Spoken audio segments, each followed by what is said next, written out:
ودقة عزمي يوم بدا خلقي وذكري والتربية وبري وتغذية هبني لابتداء كرمك وصالح برك بي يا إلهي وسيدي وربي أتراك معذبي بنورك بعد توحيدك وبعد ما انتبه عليه قلبي من معرفتك ولهج به لساني من ذكرك واعتقده ضميري من حبك وبعد صدق اعترافي ودعائي خاضعا لربوبيتك هيهات أنت أكرم من أن تضيع من ربيته وأن تبعد من أدنيته أو تشرد من آويته وتسلم إلى البلاء من كفيته ورحمته وليت شعري يا سيدي وإلهي ومولاي تسلط النار على وجوه خرت لعظمتك ساجدة وعلى ألسن نطقت بتوحيدك صادقة وبشكرك مادحة وعلى قلوب اعترفت بإلهيتك محققة وعلى زمائر حوت من العلم بك حتى صارت خاشعة وعلى جوارع سعت إلى أوطان تعبدك طاعة وأشارت باستغفارك مذعنة ما هكذا الظن بك ولا أخبرنا بفضلك عنك يا كريم يا ربي وأنت تعلم ضعفي عن خليل من بلاء الدنيا وعقوباتها وما يجري فيها من المكاره على أهلها على أن ذلك بلاء ومكروه خليل مكسور يسير بقاؤه وقصير مدته فكيف احتمال لبلاء الآخرة وجليل وقوع المكاره فيها وهو بلاء تطول مدته ويدوم مقامه ولا يخفف عن أهله لأنه لا يكون إلا عن غضبك وانتقامك وسخطك وهذا ما لا تقوم له السماوات والأرض يا سيدي فكيف لي وأنا عبدك الضعيف الذليل الحقير المسكين المستكين يا إلهي وربي وسيدي ومولاي لأي الأمور إليك أشكو ولما من هذه الجو أبكي لعليم العذاب وشدته أمل طول البلاء ومدته فلئن سيرتني في العقوبات مع أعدائك وجمعت بيني وبين أهل بلائك وفرقت بيني وبين أحبائك وأوليائك فهبني يا إلهي وسيدي ومولاي وربي صبرت على عذابك فكيف أصبر على فراقك وهبني صبرت على حر نارك فكيف أصبر عن النظر إلى كرامتك أم كيف أسكن في النار ورجع يفك فبعزتك يا سيدي ومولاي أقسم صادقا لئن تركتني ناطقا لازجن إليك بين أهلها زجيج العاملين ولأسرقن إليك سراق المستصرخين ولأبكين عليك بكاء الفاقدين ولو نادينك أين كنت يا ولي المؤمنين يا غاية عمل العارفين يا غياث المستغيثين يا حبيب قلوب الصادقين ويا إله العالمين أفتراك سبحانك يا إلهي وبحمدك تسمع فيها صوت عبد مسلم سجن فيها مخالفته وذاقت طعم عذابها بمعصيته وحبس بين أطباقها بجرمه وجريرته وهو يزج إليك زجيج مؤمن لرحمتك ويناديك بلسان أهل توحيدك ويتوسل إليك بربوبيتك يا مولاي فكيف يبقي في العذاب وهو يرجو ما سلف من حلمك ورأفتك ورحمتك أم كيف تلمه النار وهو يأمر فضلك ورحمتك أم كيف يهرقه لهيبها وأنت تسمع صوته وترى مكانه أم كيف يشتمل عليه زفيرها وأنت تعلم ضعفه أم كيف يتخلخل بين أدباخها وأنت تعلم صدقه أم كيف تزجر زبانيتها وهو يناديك يا ربه أم كيف يرجو فضلك في عتقه منها فتتركه فيها حيهات ما ذلك الظن بك ولا المعروف من فضلك ولا مشبع لما عاملت به الموحدين من برك وحسانك وفباليقين أقطع لولا ما حكمت به من تعذيب جاهديك وخزيت به من إخلاد معانديك لجعلت النار كلها بردا وسلاما وما كان لأحد فيها مخرا ولا مقاما لكنك تخدست أسماؤك وأقسمت أن تملها من الكافرين من الجنة والناس أجمعين وأن تخلد فيها المعاندين وأن تجلى سناؤك خلت مبتدعا وتتولت بالإنعام متكرما أفمن كان مؤمنا كمن كان فاسقا لا يستوون إلهي وسيدي فأسألك بالقدرة التي قدرتها وبالقضية التي حكمتها وحكمتها وغلبت من عليه أجريتها أن تهب لي في هذه الليل وفي هذه الساعة كل جرم أجرمته وكل ذنب أذنبته وكل خبيث أسررته وكل جهل عملته كتمته أو أعلنته أخفيته أو أظهرته وكل سيئة أمرت بإثباتها الكرام الكاتبين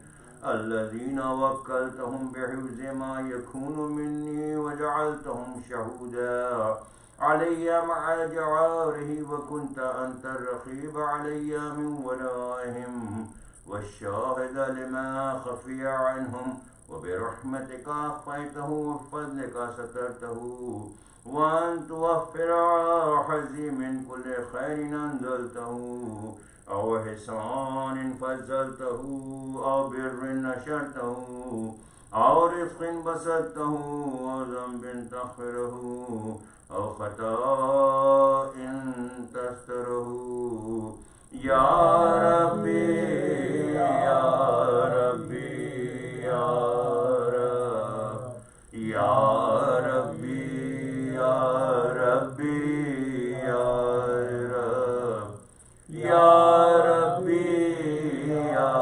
ربي يا إلهي وسيدي ومولاي ومالك رزقي يا من بيده ناصيتي يا لي من بذري ومسكنتي يا قبيل بفقري وفاقتي يا ربي يا ربي يا رب يا ربي يا ربي يا رب يا ربي يا ربي يا أسألك بحقك وخصك وعظم صفاتك وأسمائك أن تجعل أوقاتي في الليل والنهار وبذكرك معمورة وبخدمتك موصولة وأعمالي عندك مقبولة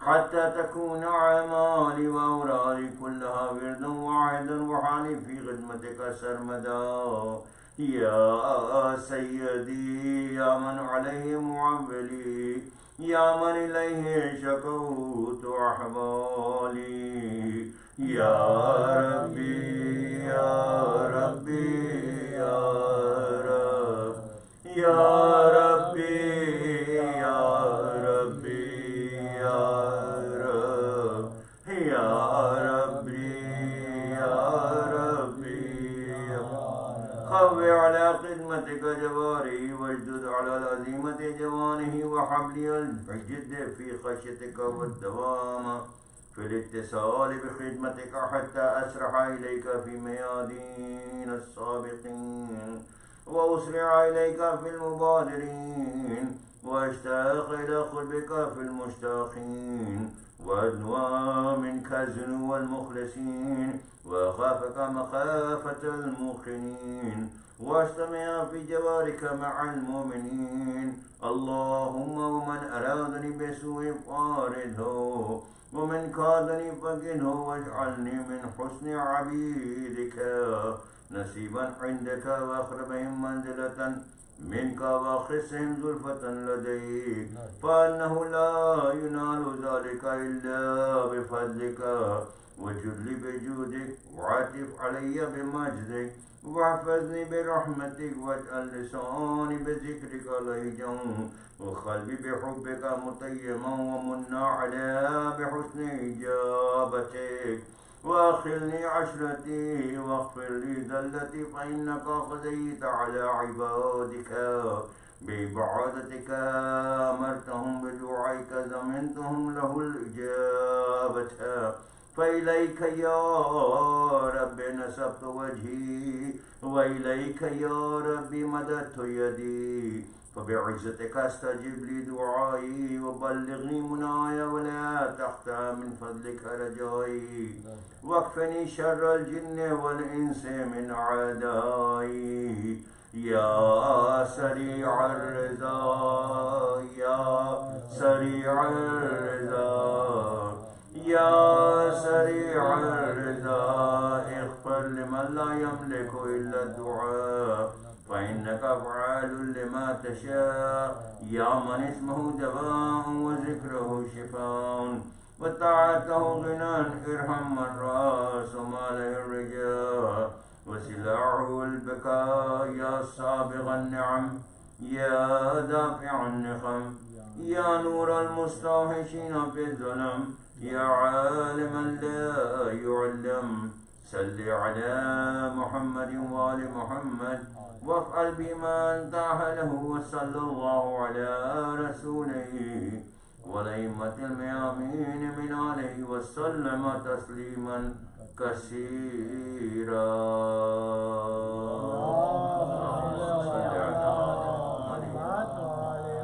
ایک سورہ فاتحہ بھائی سارے صاحب آج کے جو اسپانسرز ہیں ان کے مرحوم. بسم اللہ الرحمن الرحیم.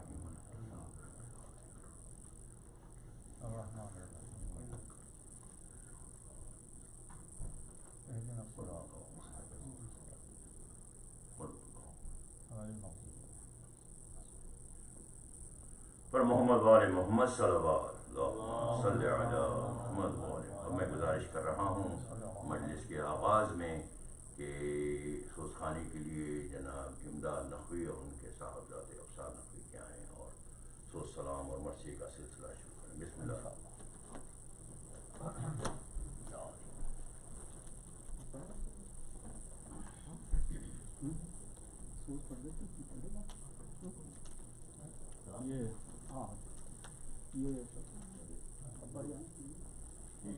اچھا سورہ فاتحہ کی ٹھیک ہے. سلام پیش کریں آپ میں بہت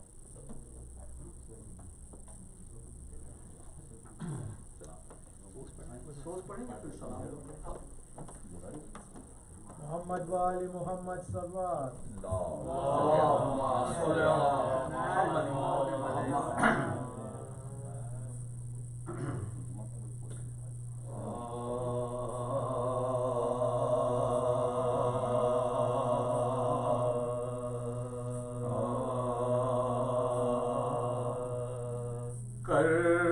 قرار کا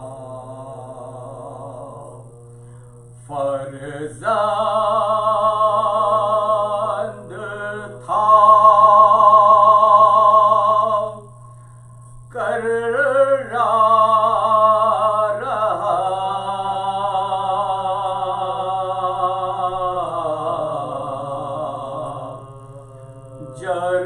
جرار کا دل بند تھا، جرار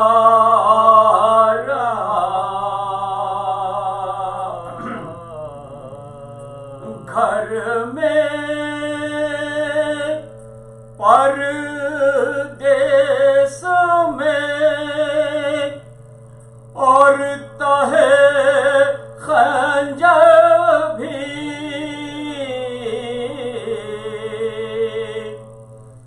گھر میں پردیس میں اور تہے خنجر بھی، جس بات سے انکار تھا، انکار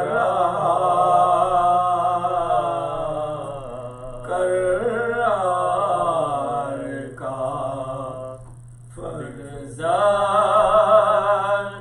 تھا۔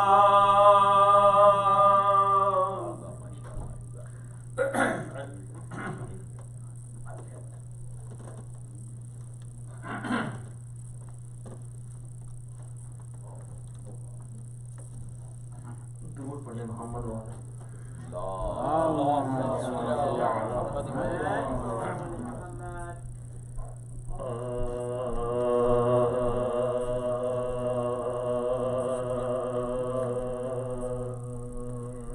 جنت نہیں رسول کی سرکار چاہیے، جنت نہیں رسول کی سرکار چاہیے، اور مجھ کو ان آنسوؤں کا خریدار چاہیے، جنت نہیں رسول کی۔ اور جب تک غم حسین ہے رہنا ہمیں بھی ہے، ہر آئینے کو آئینہ بردار چاہیے، جنت نہیں رسول کی سرکار چاہیے، اور سر جون کا حسین کے زانوں تک آ گیا، ایسی ملے جو موت تو 100 بار چاہیے، ایسی ملے جو موت تو 100 بار چاہیے، جنت نہیں رسول کی۔ اور عشق رسول عشق خدا اور عشق اہل بیت، ان کے سوا جو چاہیے بیکار چاہیے، جنت نہیں رسول کی۔ اور زہرا بقیہ چھوڑ کے مجلس میں آئے ہیں اور رونا غم حسین میں غمخوار چاہیے جنت نہیں رسول کی سرکار چاہیے اور اصغر نے مسکرا کے یہ اکبر سے کہہ دیا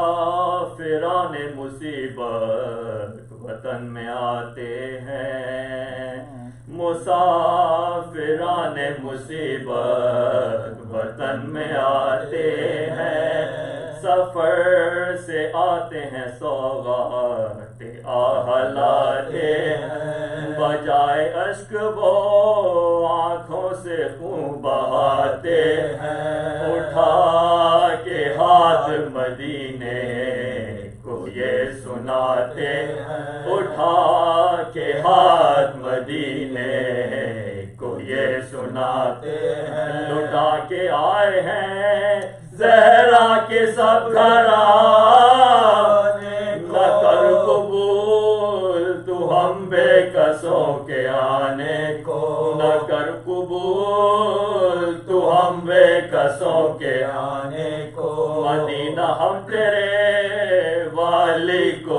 آئے ہیں کھو کر مدینہ گردنے شبیر پر چلا خنجر مدینہ کوفے میں سر ننگے ہم پھرے در در مدینہ داغے رسن ہے ہمارے شانوں پر مدینہ داغے رسن ہے ہمارے شانوں پر ہمارے زندہ پا زہرا کا نور عین نہیں مدینہ اکبر و قاسم نہیں حسین نہیں مدینہ اکبر و قاسم نہیں حسین نہیں تو ہلی زمین مدینے کی اس گھڑی پہ کیا بشیر کو سجاد نے طلب گلے میں شال عزا ڈال دی بدیدہ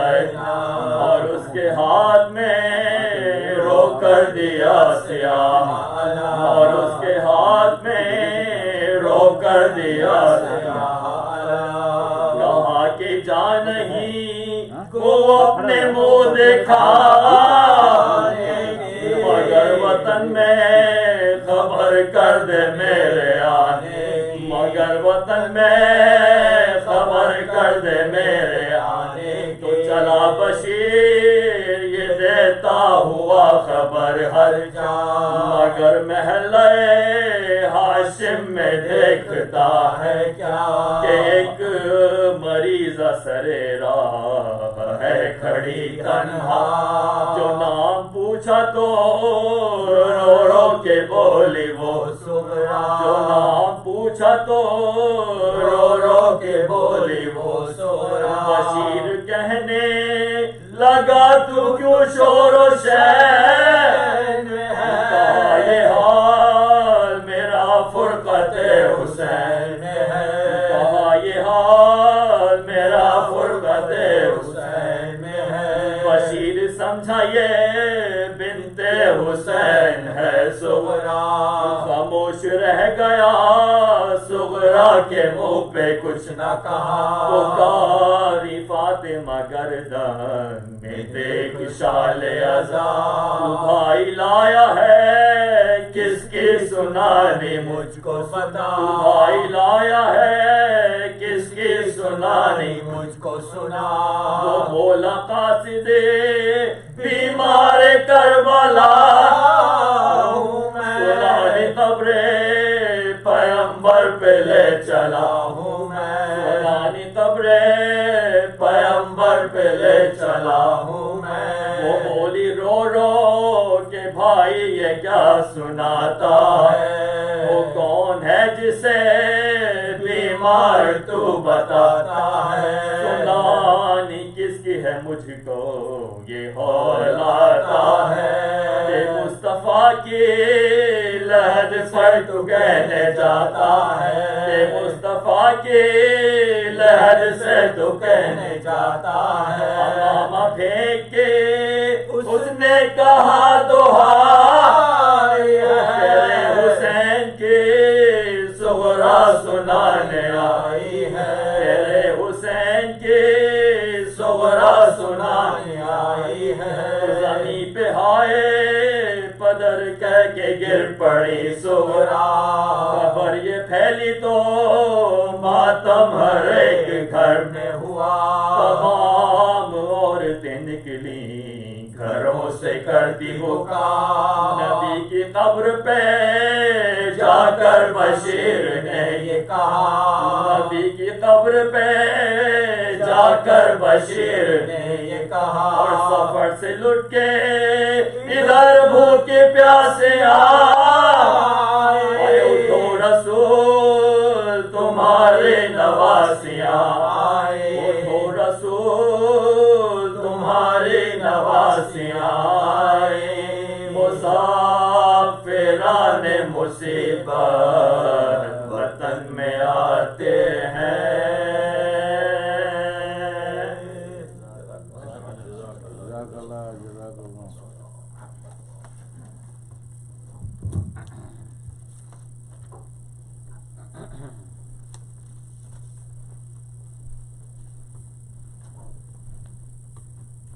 Mu'min Aminat, we begin a new series of majalis this evening. Return of Ahl Haram to Medina. Al-Wida, ay Hussein, Al-Wida. Farewell to Hussein and the Ahl Haram for Muharram, inshallah. So, this series of majalis will continue today, tomorrow, Saturday, and conclude on Sunday. This evening, sponsors are the families of Imdad Naqvi, Imtiaz Abidi, Sister Rehana Rizvi, Sayyid Mumtaz, and Salim Abbas. We are very thankful for their generosity. May Allah shower His blessings upon these families in this life and the life hereafter. Tomorrow's sponsors are the families of Rais Zaidi, along with the family of Maulana Nasir Hussaini. Please join us tomorrow evening at 8:30 p.m. All these four majalis, inshallah, will be recited by none other than Maulana Mirza Muhammad Ali Bey. You all, if you remember, he's been here back in the 90s and the early 2000s, and we are glad to have him back. And now, without any delay, I'd like to request Maulana Mirza Muhammad Ali Bey to start the series here. For Muhammad Wali Muhammad Bawal Bulan Nare Salwat.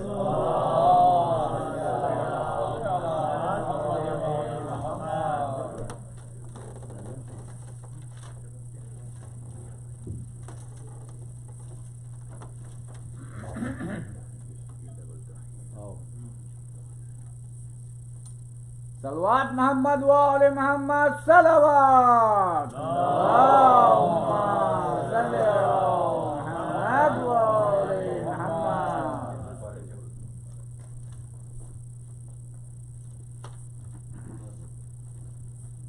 Very well. Before he starts, just a reminder that tomorrow being Jummah, inshallah, we'll have Salatul Jummah starting at 1 p.m.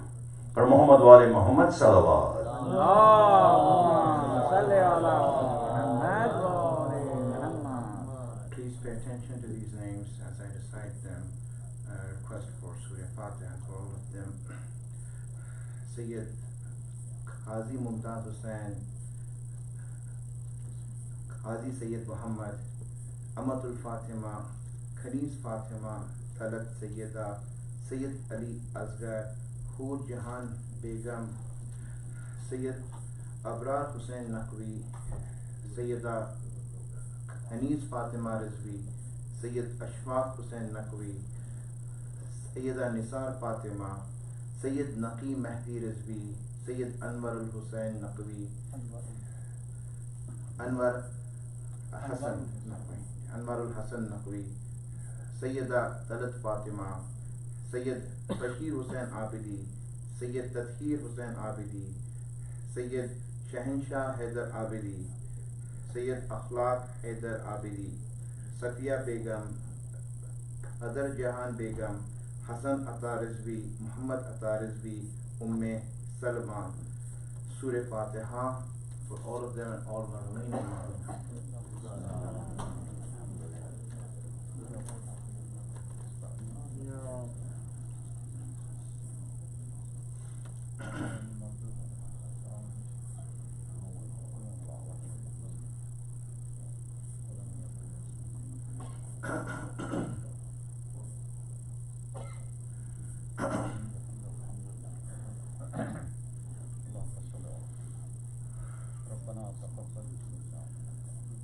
حسبنا الله ونعم الوكيل نعم المولى ونعم النصير أعوذ بالله من الشيطان اللعين الرجيم بسم الله الرحمن الرحيم الحمد لله رب العالمين والصلاة والسلام على أشرف الأنبياء والمرسلين سيدنا ومولانا أبي القاسم محمد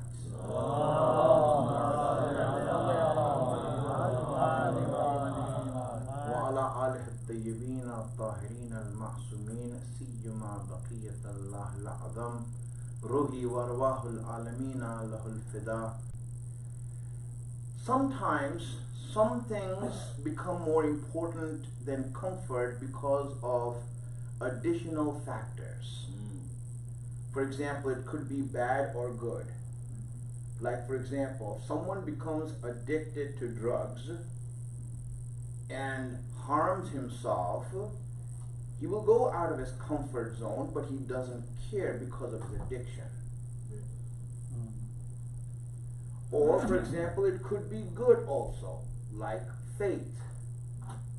Faith makes you go through trouble and pain without feeling it or without knowing it, and it would be okay for you. For example, the example that arrow that was stuck in the flesh of Imam Ali, and the doctor who looked at it had said that we need to put you under anesthetic to take it out because of the pain. It will be too much pain. So Imam Ali had said, then wait for me to go and prayer, and then you take this out. So Imam Ali went for prayer, and while he was praying, it was taken out. After it was taken out, Imam Ali, after the end of the prayer, he asked, is it done? Meaning he did not even feel the pain, and hence he was ready to go through the pain. It wasn't even a factor. So faith makes you take upon pain without noticing it. But instinctively, we have an issue of comfort in us. There is that issue that is central to our being. And if we do not learn how to manage this issue of comfort, then we would fall under any other desire. People, you will see that who are unable to deal with comfort in their life or the issue of comfort, they become weak in front of every other desire. Parents who come and say that our children are unable to deal with haram or shahwat or temptations, they're weak in front of it. It's not because of those. Shahwat doesn't have the power to break you down. Temptations don't have the power to wreck you. The reason that they are able to do it is because you haven't learned how to manage comfort in your life. Managing comfort and knowing how to deal with comfort is essential in our life. Let's send the salawats.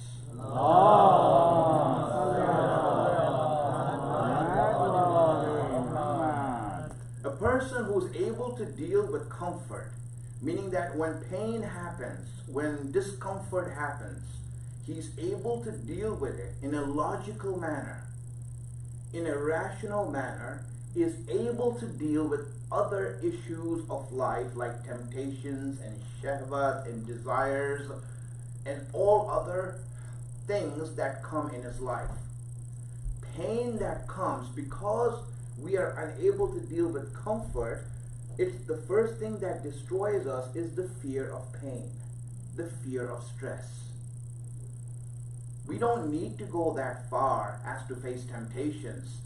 The first thing that destroys us is the fact that we are unable to deal with pain in life, difficulties in life. This is where we want to start off. Now let's start off by giving an example that you all can understand. You see, if you look at an infant, a baby, a child like that age, it doesn't understand what is food. It doesn't understand what is hunger or the lack of food. All it knows is that it's in a state of discomfort and it cries. It's not crying because it's hungry. The child is not crying because it's hungry. It doesn't even know what food is. It doesn't even know what hunger is. It cries because it feels discomfort. When that kid spoils his diapers, he doesn't know how the indigestion system works or what he has done. All he knows is that he is uncomfortable. And he starts crying. So before hunger, there's the issue of comfort. Before anything else that comes along is the issue of comfort. This is the first thing that we have to deal with. And if we do not deal with this, we won't be able to deal with other things in life. The reason that a person does haram things is because he hasn't learned how to deal with comfort in his life. He hasn't learned how to deal with that. Now, I will tell you why I'm talking about this later. But first, let's just introduce the subject so that we can know what this subject is about. Where it leads to, inshallah, we will talk about that. Let's sing salawats.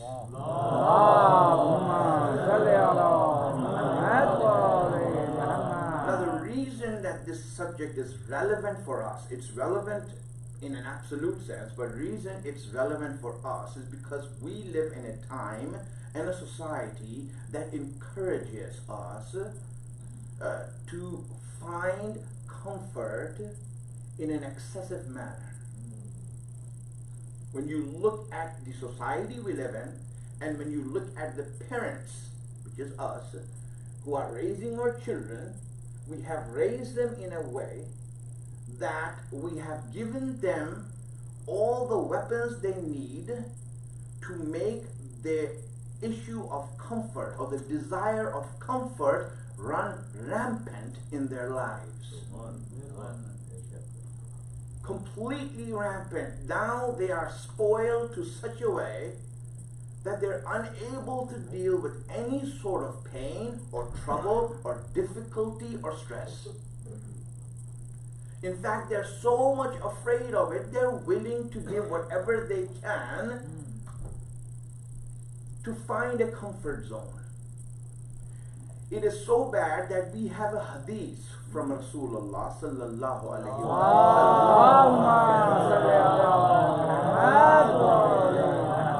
wa in which he says that woe unto the parents of Akhir Zaman. Woe is a curse. This curse be upon the parents of Akhir Zaman. And the people around him asked, are these kafir parents? Are these munafiq parents you're talking about? He says, no, these are mu'min parents I'm talking about. These are believing parents I am talking about. And he said, but why? What will they do to their children that you're saying this? He said that they will spoil their children with excessive comfort. They'll give them so much ease and comfort that you will see that they will spoil them, and these children will be good for nothing. You see, the idea is that comfort is an issue that must be managed. It must be looked at and dealt with to see how it can be approached in the right way.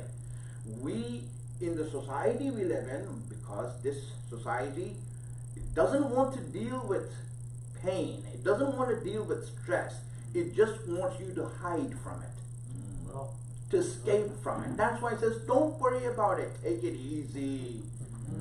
It's not a big deal, you just need to relax.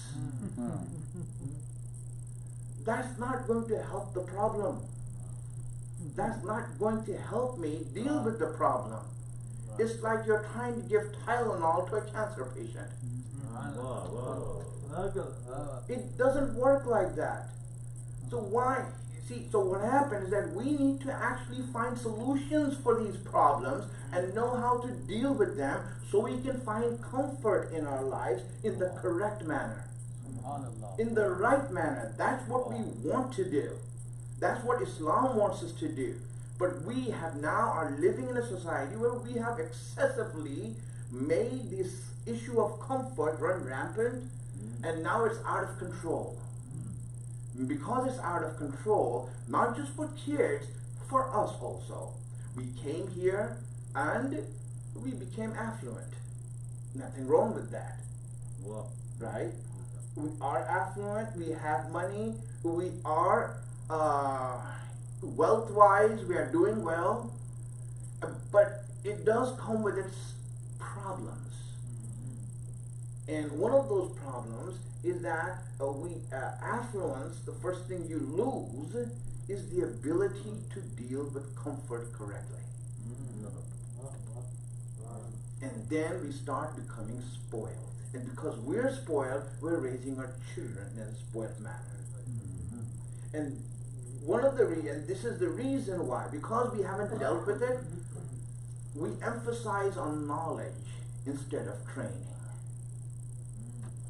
You see, if you look at us and our educational system that we have, and I'm not even talking about Western educational system, I'm even talking about even us, Sunday schools. Go to Sunday schools and see. What's the emphasis? The emphasis is learning. Emphasis is imparting knowledge. Look at all the classes, everything. In all those classes that you see, in the syllabus that you see, how much of that syllabus is dedicated to training? You will see 95%, or I can say 100%, it's just about talim, about ilm and knowledge. That's it. There is no training. And Islam says, listen, training comes before talim. Training comes before imparting knowledge. Wow. Allah tells Rasulullah, yuzakihim wa yu'allimuhumul kitaba wal hikmah. First train them and then give them the knowledge. If you give someone knowledge before training them, he will become a monster. He will take that knowledge and run rampant with it and just make fools out of people because he's not trained. That tazkiyah, that tarbiyat is necessary. How much do we emphasize that? You know why? Because tarbiyat is difficult to do. Talim is easy. Usul-e-Din 5, Furu-e-Din 10, you got it down. Even the shakiyat of salat. You got everything down. But tarbiyat is a hard thing. No one wants to deal with that. That's the reason, my friends. We have grown used to comfort in our lives, and that is dangerous now. It comes back to us. Let's see more about this. Send the salawats.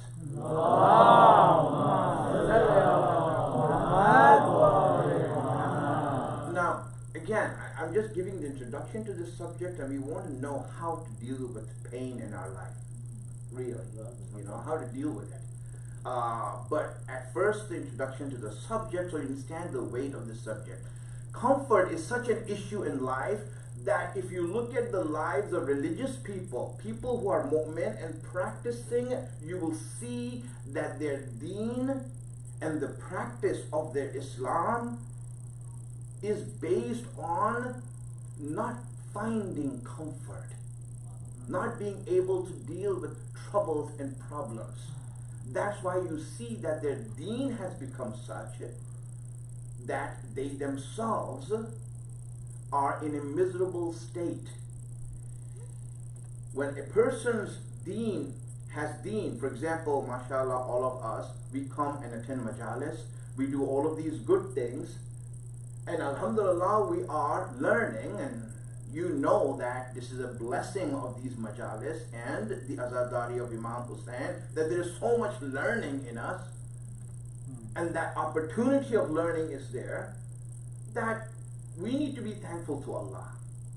That Allah, thank you for making us Shia and making us a lover of Ahlul Bayt and giving us this forum and platform where so much knowledge is being given out.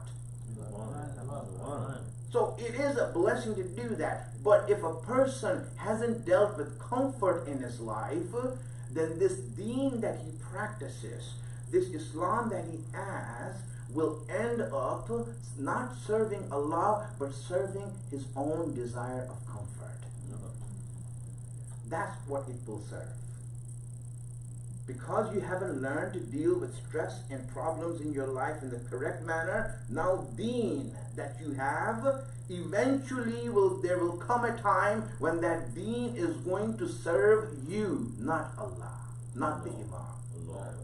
This is the reality. How many people who wear, thinking that they wear Shias and lovers of the Imam and have marifat of the Imam, and fell by the side and did not come with Imam Hussain?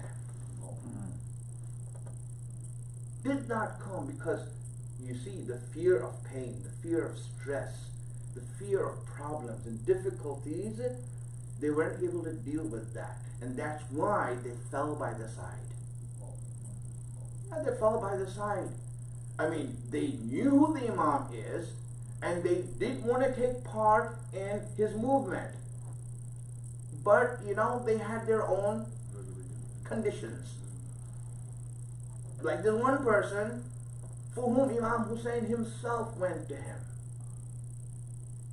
Ubaidullah ibn Hur al-Juhfi. A person that Imam Hussain himself went to his tent on his way to Karbala. He went to his tent and asked him to join.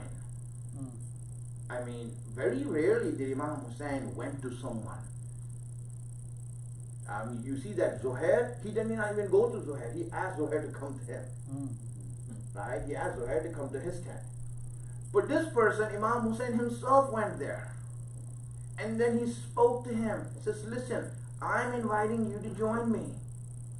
Join my movement. Join what I'm doing. And Ubaidullah said, listen, you know, I mean, I understand what you're doing and I agree with you. I do agree with you, but I think that your ending is not going to be good. Your ending is not going to be good. I mean, you're going to get yourself killed. You're going to get yourself killed. But, I don't want to disappoint you, he said to Imam Hussain. I don't want to disappoint you, so I'm going to give you a donation. I'm going to give you a donation. You can take my horse and you can take my sword. This will help you in your movement. Now imagine this person, you know, right, you see, the issue is that he said, listen, I'll give you a donation, but I don't want to go more than that. You see, that comfort of pain that's coming, are you able to deal with that pain? And the stress that's coming to you, the problems that are coming to you, can you deal with it correctly? Because he wasn't able to deal with it correctly, he says, you know what, I can only deal with this much, the rest, it's you. No, obviously Imam Hussain said, listen, I don't need your horse, nor do I need this. This was an offer for you. This was not for donation. I came here. I came here to give you the offer. Come, and you didn't come, so hey, you know what? You're gonna miss it. And here's what happens, right? A lot of people are like that. We have knowledge who the Imam is. We need that marifat of who the Imam is. But then, are we able to support the Imam completely?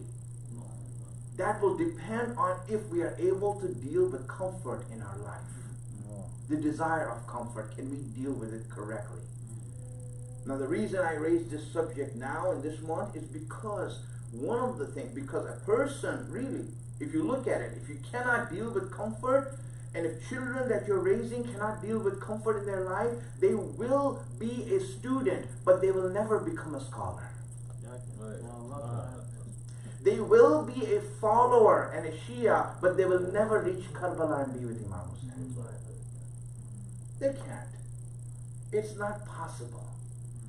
Because when you look at the companions of Imam Hussein, when you look at those people who were with Imam Hussein, one of the characteristics that you find in them is that they all had the ability to deal with pain in their life. Why do we want to know this? Because a mu'min, the statement of purpose of every Shia, the goal and objective of every Shia that he reads every Thursday night is to say, Ya laytani kuntu ma'akum fa'afuza fawzan azima. How I wish I could be with you. So if that is your purpose, if that is why you're existing, if that is your goal in life, to be with the Shuhada of Karbala, which is the goal of every Shia, and should be at least. So then that requires you to deal with certain things that people are unable to deal with. And one of them is knowing how to manage pain in your life. How to manage pain in your life. This is what we are learning. This is why we want to know this, because we want to be in Karbala. We want to stand with Imam Hussein. It will be so sad that if Imam comes to us and we then say that, listen, I'll give a donation to get rid of him. That will be very sad on our part to end up doing that. That's why we want to know the issue of comfort in our life and how to deal with it, my friends. Otherwise, talk is easy. Something that has to be done is good. You know, everyone who is on the member has two choices. Either he can make you feel good or make you good. Bawaz bulat salawat.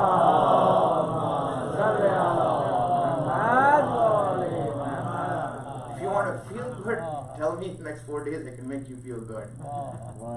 And we can go on. But if you want to go to Imam Hussein and be in Karbala and learn how to get there, or at least get the roadmap to go there, then that's a whole different way of looking at things. That's a whole different way of learning. That's the way Ahlul Bayt taught us. You know, there was a time when Imam Hussein called and no one was answering. You know, today you see millions of people saying Labbaik. You know, this is how Ahlul Bayt have trained us. This is the training that we went through. So yes, we are improving. Yes, mankind is improving. Yes, mu'mineen are improving. You know, and rightly so, because Imam Hussein has done his job. You know, he has done his job perfectly. And that's why we are improving now. And we want to go forward until our Imam comes back and we stand with him. Salawat ala Muhammad wa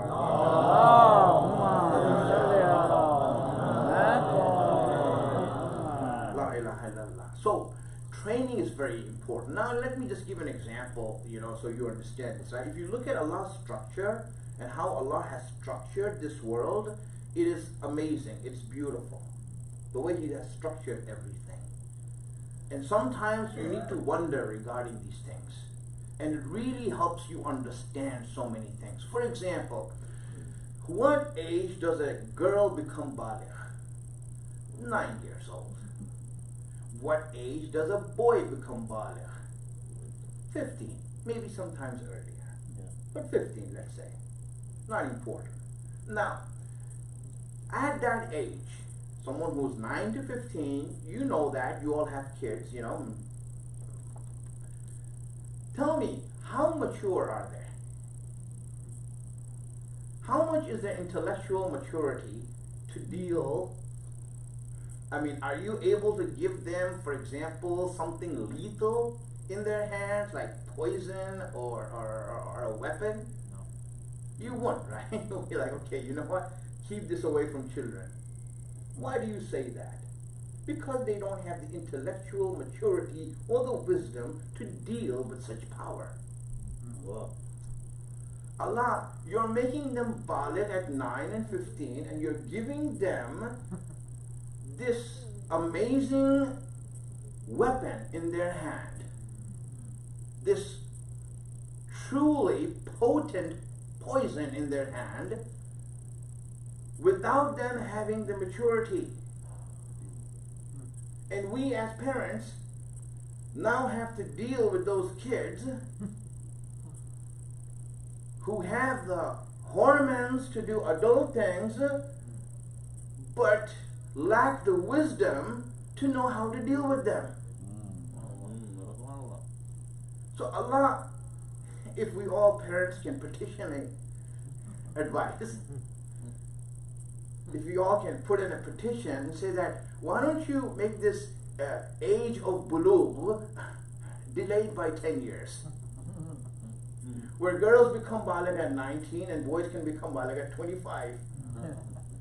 Where when they're wise enough and intelligent enough, then they'll get and they'll be able to deal with the power that they have. Why don't you do that? Why won't that be better? Wouldn't that be easier? Alhamdulillah, when they're intelligent and settled, now they got desires. But here we are parents having to go through all that preteen and teenage years, trying to make walls around the house and around these kids and discipline them, and going through trouble to keep them away from trouble. To do what? I mean, Allah, just delay it for 10 years. Can you please do that? It doesn't work like that. Why not? Why did you do this to us, that you're making us go through so much trouble? He says, don't you understand this? It's between these years where someone becomes baligh and mature, and the struggle that happens there, where actual training takes place. That's where training is happening. That's where we are growing. You see, that's the way Allah has structured this. It's not going to be easy. Allah puts us in places where there are opposing forces, and you now have to deal with it and learn how to find comfort in the difficulties of life. This is what we are about. This is what people in Karbala had reached. With all the problems that they had and all the trouble that they had, not just in their life, but on that occasion, they were able to find comfort in the problems that they're in. So this is, my friends, the subject. We want to know, how is it possible for us to learn to find comfort with all the storms that are taking place around us, so that we do not budge and we do not lose ourselves and maintain our course. This is it. One point I'll mention, and we will end it for tonight. One point, and that is that, my friends, yes, we're looking for comfort, true comfort, but one thing we all need to know is that there is no such thing in this life as absolute comfort. There is no such thing as absolute comfort. Rasulullah sallallahu alayhi wa sallam, he once said that, why are you looking for something that doesn't exist here? And they said, what is it that we're looking for? He said, you're looking for comfort. Comfort doesn't exist here. For mu'min, there is no comfort, absolute comfort. Yes, there is comfort that you find, the ability to deal with problems. The ability to deal with difficulties. That's what you find. It plays like that. And that's what we in the next 3 days want to learn. How to deal with that. And that will be where we start off. Salawat ala Muhammad wa ala. And again, just to make it clear for us that we haven't found the comfort yet.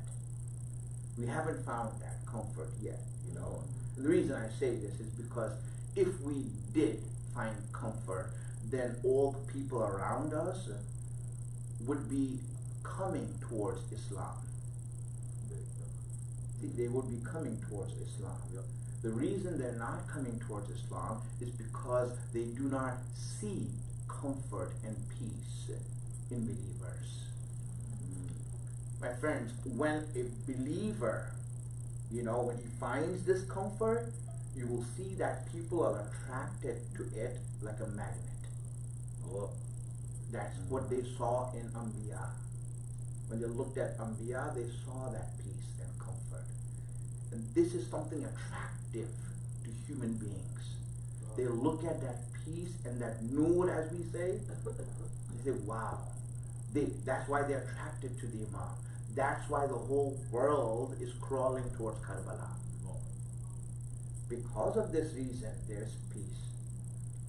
Allah says this, that nazalat anfusahum minhum fil bala kallati nazalat fil raha. Mu'mineen are like what? They are the same as they are in troubles as they are in ease. You will not see change in them. You will not see them getting excited or upset or angry or anything like that. You cannot see a believer go through these phases because he has learned to control and know what's going on. Nothing is going to bother him.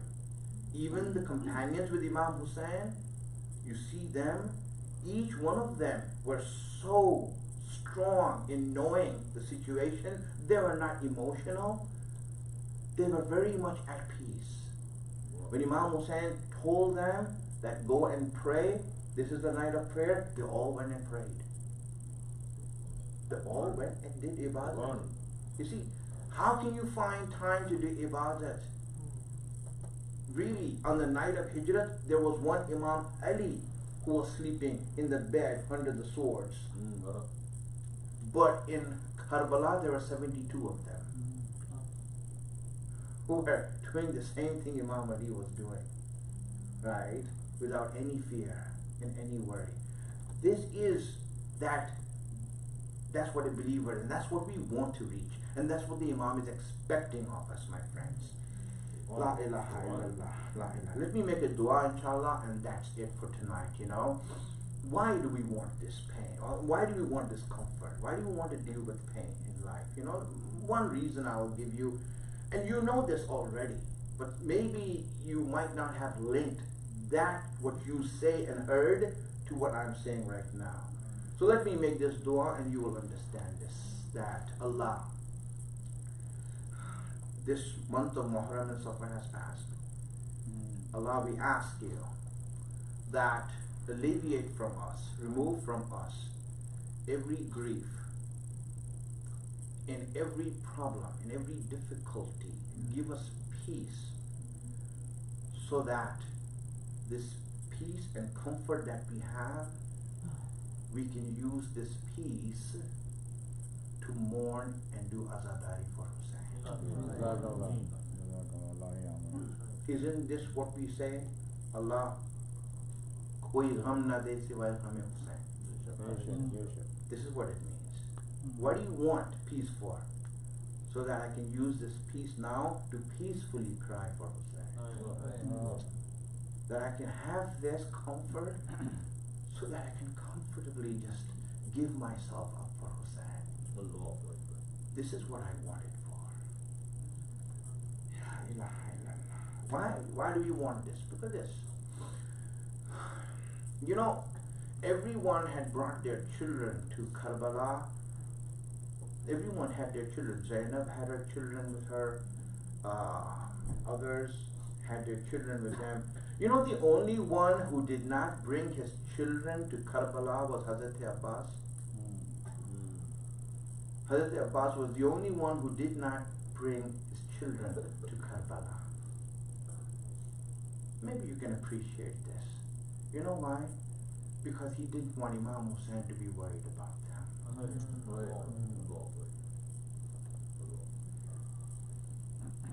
That's one less thing for Hussein to worry about. Abbas knew this. You see, understand, when marifat grows, how you grow.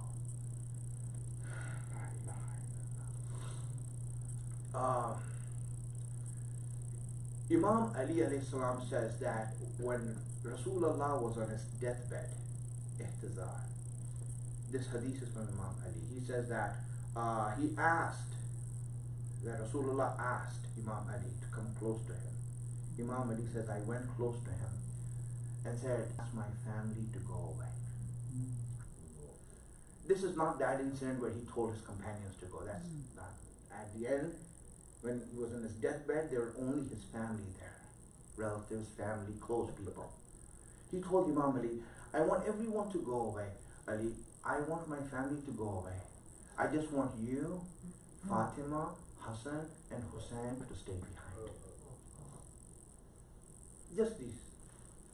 Everyone else should leave. Imam Ali went and requested everyone that Rasulullah's request is for you to go.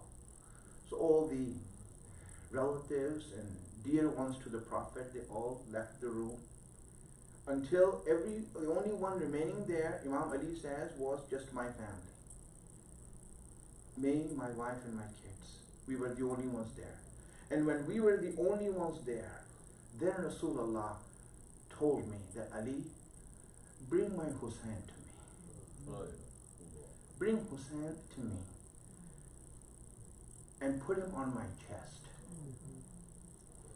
You know, if you know the rules of ihtizar is the time of death. One of the rules of ihtizar is that you should not put weight on anyone's chest.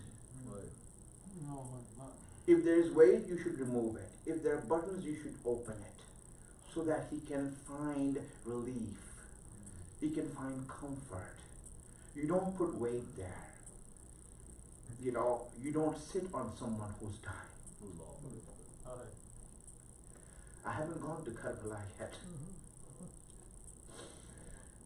But this is Rasulullah who's saying, put Hussein on my chest.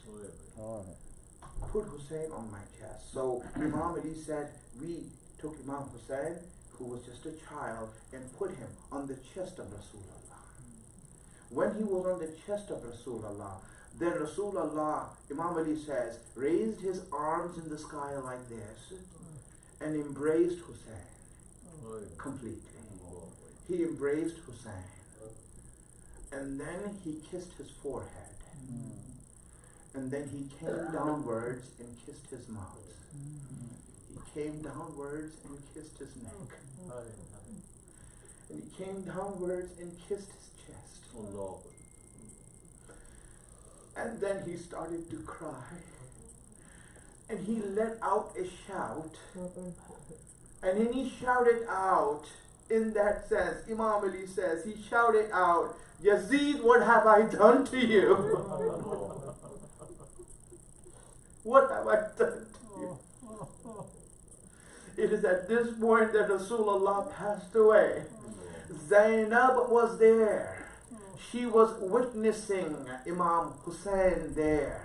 She saw Imam Hussein there at the highest point of the universe, on the chest of Rasulullah. Zainab saw this, and then it was the same Zainab. That's why we say As-salam to Zainab. That's the same Zainab who saw Hussein when Hussein was taken into the pit. When Hussein was taken into the pit, and it is said from Imam Sadiq, who says, فَأَضْحَكُوا بِكَ مِنْ كُلِّ جَهَاتٍ. Hussein, he speaks to Imam Hussein and says, you were surrounded from every side. When Imam Hussein went into the pit, they came from all sides and surrounded him in such a way that he could not escape. They had him surrounded. Even though he's on the ground, even though he's not able to move. But they surrounded him. They didn't want him to escape now. They did not want him to move. Imam Sadiq says, وَأَثْقَنُوكَ بِالْجَرَى, and you were so hurt, you were so injured, so many wounds did you suffer that you were not able to move, nor were you able to turn. Imam Hussein was hurt in such a way that he wasn't able to move. He was so weak, he wasn't able to do anything on the ground. وَحَالُوا بَيْنَكَ وَبَيْنَ الرَّوَى, and they made you unable to breathe. Every time you wanted to catch a breath, you know, whenever you are exhausted, you want to catch a breath, you're like trying to get breathing into your lungs so that you can relax, you can find some comfort. Every time you were breathing, they were beating you. Every time that you were breathing, they were hurting you. How can I say this more? He says, وَلَمْ يَبْقَى لَكَ نَاصِرٌ, there was no helpers who were there with you. No one was there to do anything for you. وَتَذَبُّ عَنْ نِسْوَتِكَ وَأَوْلَادِكَ, Imam Sadiq says. And at that time when you were on the ground, bleeding, blood going away, weak, unable to move, surrounded by everyone, the only thing that you were telling those people, the only thing that you are saying to those people is, you can do whatever you want to me. Cut me into pieces, but don't go near my ladies. Don't go near my woman. Bibi Zainab is watching this. Can I say something today so you know this? What did she see? How did she see Imam Hussein? What body did she see of Imam Hussein? Maybe this will help you so much. Just listen how it's mentioned. Let me tell you a figure that will help you. You know, 34 arrows went into the body of Imam Hussein. 34 arrows went to the body of Imam Hussein. 33 swords were struck on the body of Imam Hussein. 33 spears were plunged into the body of Imam Hussein.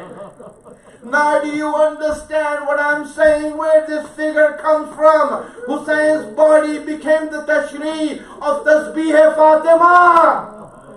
Why was Tasbih Fatima given to Fatima? Every time Hussein was hurt, Allahu Akbar. Every time Hussein was hurt, Alhamdulillah. Every time Hussein was hurt, Subhanallah. So many injuries occurred in his body that the Tasbih of Fatima came to life.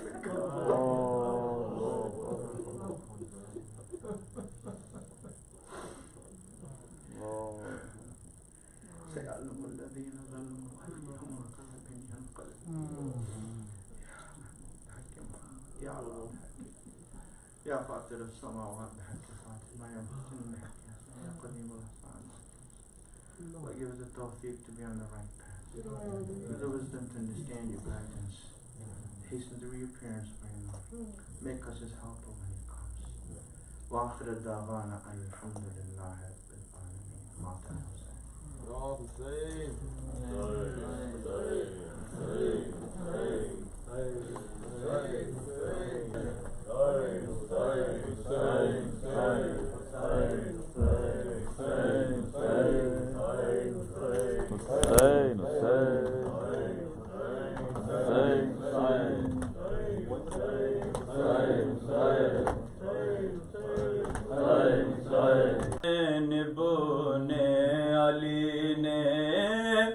अपनी पेशानी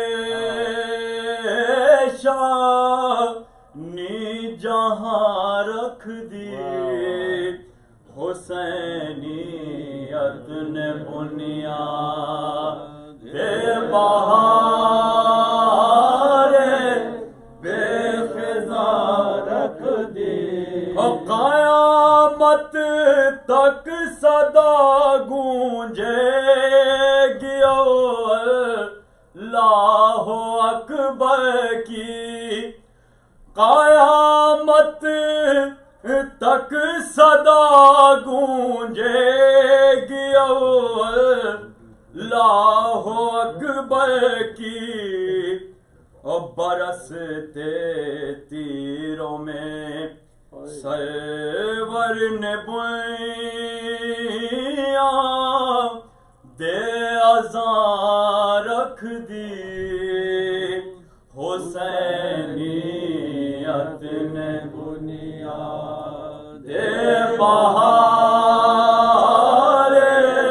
بے فضا رکھ دی اور وہ خطبہ پڑھ دیا زینب نے دربار یزیدی میں وہ خطبہ پڑھ دیا زینب نے دربار یزیدی میں ہلا کر جس نے بنیاد دے زمین و آسمان رکھ دی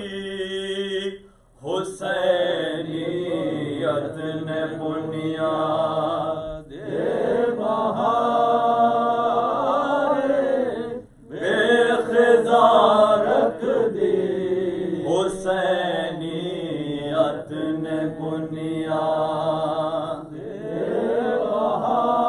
بہار بے خزاں رکھ دی اور سکون اصغر کو اپنی تشنگی سے مل گیا شاید سکون اکبر کو اپنی تشنگی سے مل گیا شاید دہن میں باپ کے بیٹے نے جب اپنی زبان رکھ دی حسینیت نے بنیاد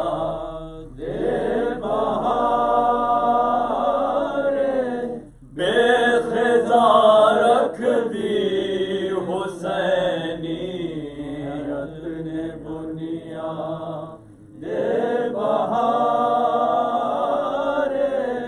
بے خزاں رکھ دی اور جوان بیٹے کی میت ضعیفی کی تھکی ہمت اور جوان بیٹے کی میت ضعیفی کی تھکی ہمت کبھی میت یہاں رکھ دی کبھی میت وہاں رکھ دی حسینیت نے بنیاد بہار بے فضاں رکھ دی حسینیت نے بنیاد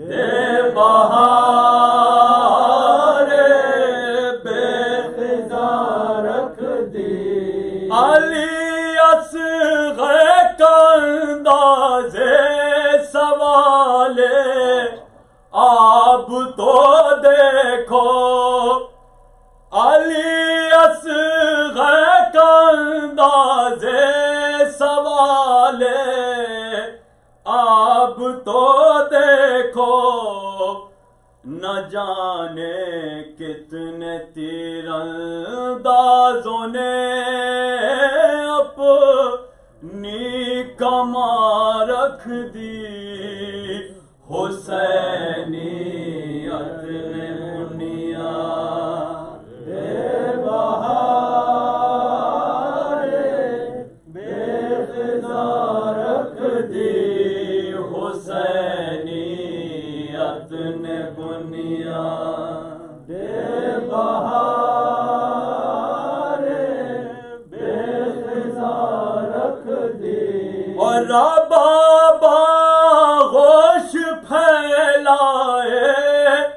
کھڑی ہیں در پہ خیمے کے اور بابا گوش پھیلائے کھڑی ہیں در پہ خیمے کے علی اصغر کی میت آپ نے مولا کہاں رکھ دی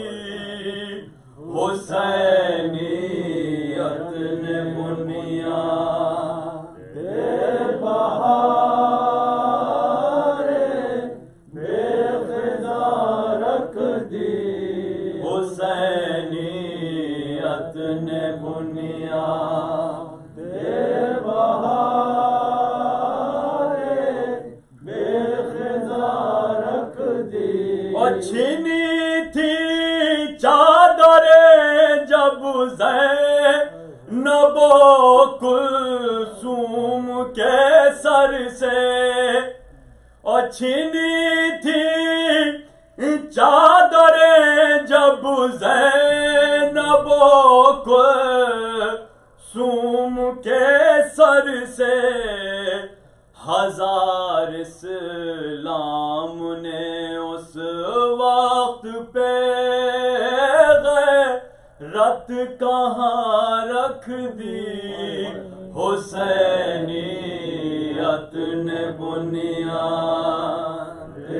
بہار بے خزاں رکھ دی حسینیت نے بنیاد بہار بے خزاں رکھ دی ان نگاہوں سے گرا کر زیست کی ہے داستان رکھ دی حسین حسین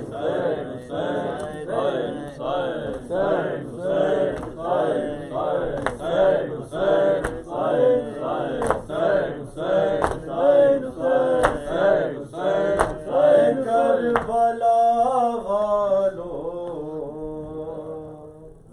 خدا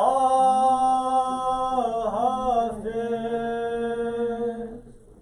خدا حافظ ہے رخصت کی گھڑی اے کربلا والو خدا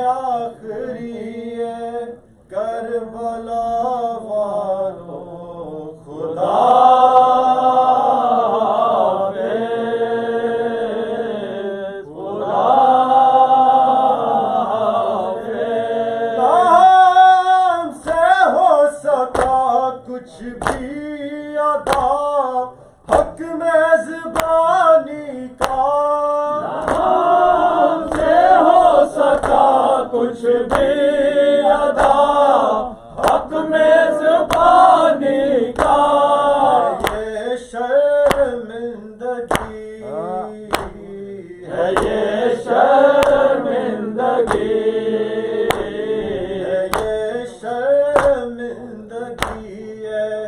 کربلا والو خدا حافظ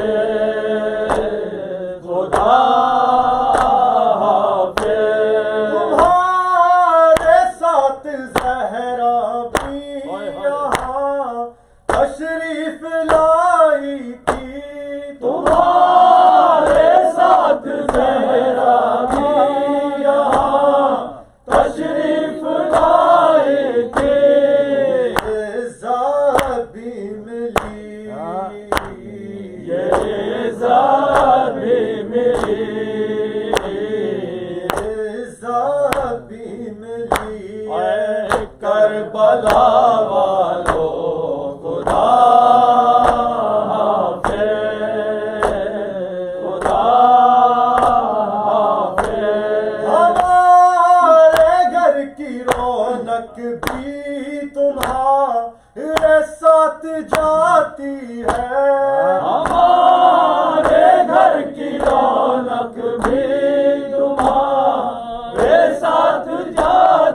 بچھائیں گے اگلے سال ہم یوں ہی سفید ماتم بچھائیں گے رہی گر زندگی رہی گر زندگی رہی گر زندگی کربلا والو خدا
السلام علیکہ یا ابا عبداللہ السلام علیکہ یا ابن رسول اللہ السلام علیکم ورحمۃ اللہ وبرکاتہ السلام علیکہ یا وارث آدم صفت اللہ السلام علیکہ یا وارث نوح نبی اللہ السلام علیکہ یا وارث ابراہیم خلیل اللہ السلام علیکہ یا وارث موسیٰ کلیم اللہ السلام علیکہ یا وارث عیسیٰ روح اللہ السلام علیکہ یا وارث محمد حبیب اللہ السلام علیکہ یا وارث امیر المومنین ولی اللہ السلام علیکہ یا ابن محمد المصطفیٰ السلام علیکہ یا ابن علی المرتضیٰ السلام علیکہ یا ابن فاطمہ الزہرا السلام علیکہ یا ابن خدیجۃ الکبریٰ السلام علیکہ یا سار اللہ بطن السار والوتر الموتور اشهد قد أقمت الصلاة وآتيت الزكاة وأمرت بالمعروف ونهيت عن المنكر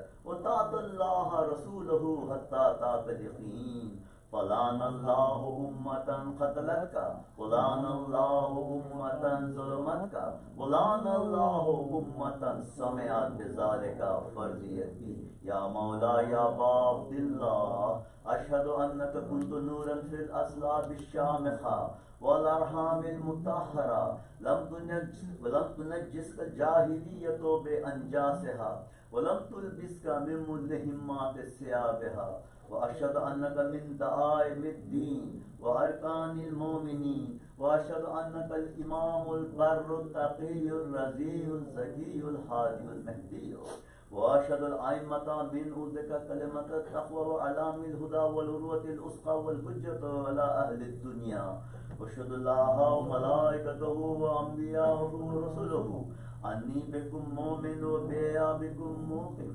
بشرائع دینی و خواتم عملی وقلبی لقلبکم سل وامری لامرکم مرتبع صلوات اللہ علیکم وعلی ارواحکم وعلی اجسادکم وعلی اجسامکم وعلی شاہدکم وعلی غائبکم وعلی ظاہرکم وعلی باطنکم.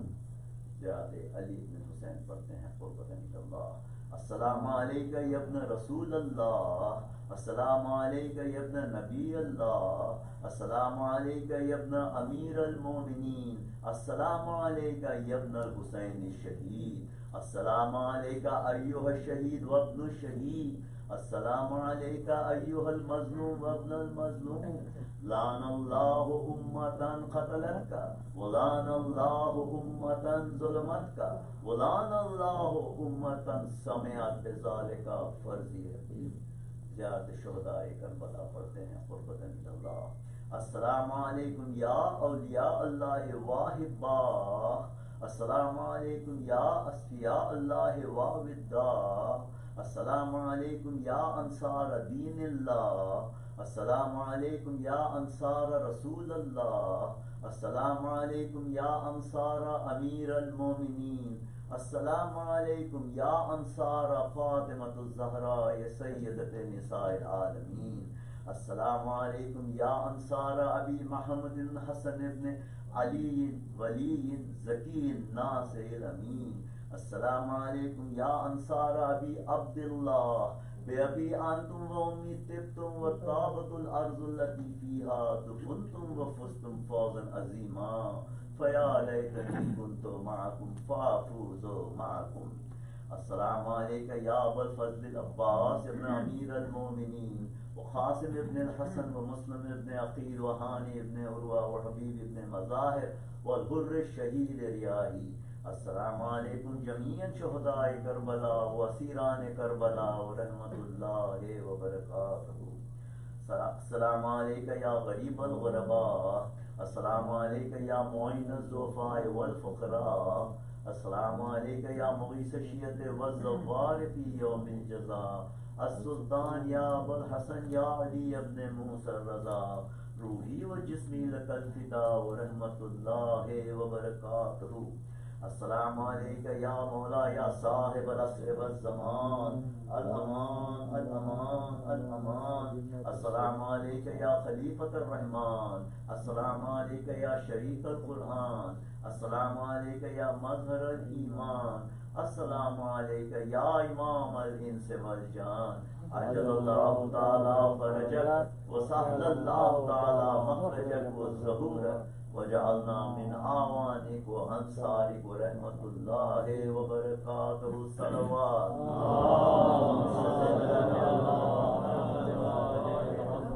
بسم اللہ الرحمن